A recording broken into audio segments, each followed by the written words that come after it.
यो छ 60 mm 60 mm को एग्रिगेट साइज है त्यो 60 mm हैन यसको यही हेर्नु नि 40 40 mm यहाँनेर यो त झन् लम्बाइ र 100 mm को हेर्नु न लगभग कम्पोजिसन हेर्ने हो भने गिटी डोमिनेन्ट छ के यहाँ aggregate is very dominant unlike हामी के गर्छौं हाइटेक रामडोसमा चाहिँ गिटीलाई एकदमै कम गर्छौं के फर द एस्थेटिक्स हैन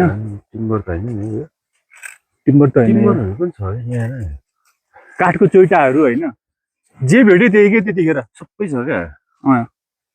अनि यो पत्र हेर्ने भने यो पत्र हेर्नु यो पत्र चाहिँ यो त्यो बेलाको मिनरल्स कोटिङ नै होला जस्तो लाग्छ है यो अहिलेको चाहिँ हाम्रो अब्जर्भेसन छ हाम्रो इन्टेलिजेन्सले भ्याएसम्मको एउटा फाइन्डिङ्स हामी पनि कति रामडटको प्रोजेक्टहरुमा काम गरौँ तर प्रिमिटिभ रामडट कहिले पनि हेर्न पाएको थिएनौं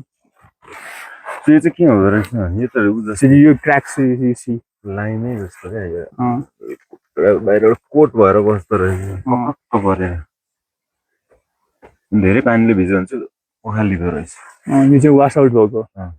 लिकेज भएको रहेछ यसमा पनि सेम टाइप अफ क्रैक सबै डायग्राममा क्रैक आएको रहेछ सो यु सी यतापट्टि नेचुरल माउन्टेन कालीगण्डकी रिभर हैन के को रुख हो त यो यही त खोइ के को हो सायद यही रुखकै नै होला के त्यो यहाँ मुस्ताङतिर उम्रिने रुख यही नै हो यही रुख होला यही रुखको हो त्यही रुखकै यो काठको सेक्सन्सहरु के त्यो बेला जे पाइन्थ्यो त्यही अब यो आर्किटेक्चर हेर्नु न यो पहिलाको जमानाको इन्टेलिजेन्स हेर्ने भने चाहिँ नि यो हिमाल सरी यो पहाड हैन नेचुरल टेरेन अनि यो त्यसपछि बिल्ट स्ट्रक्चर के मान्छेले बनाएको सो कस्तो ब्लेन्डिङ छ के यो दुईटा चीज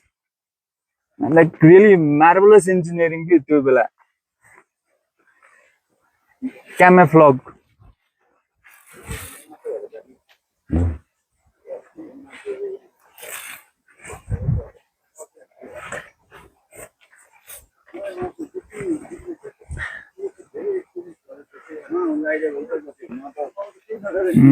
जाउँ दाइ